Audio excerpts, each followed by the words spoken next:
আসসালামু আলাইকুম গাইস। আমার সাতক্ষীরা আসার উদ্দেশ্য হলো এই যে আমার পিছনে যে মেশিনটা আপনারা দেখতে পারতেছেন, এই মেশিনটা দেখার জন্য আমি সাতক্ষীরা আইছিলাম আর দরদাম করলাম। এই মেশিনটা হলো কাঠ কাঠ ফাড়ার অটোমেটিক মেশিন। তো এটা হলো কন্ট্রোল বক্স। এই মেশিনের কন্ট্রোল বক্স হলো এটা। আর এখানে একটি বড় মোটর দেওয়া আছে, আপনারা দেখতে পারতেছেন যে বড় মোটর। উপরে আরও দুইটা মোটর, মোট তিনটা মোটর দেওয়া আছে।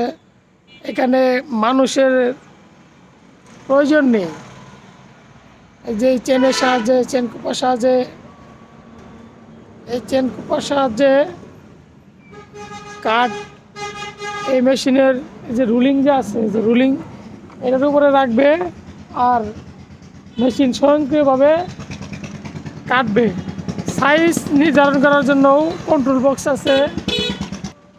যারা যারা এই মেশিনটা নিতে আগ্রহী তারা এই ভাইদের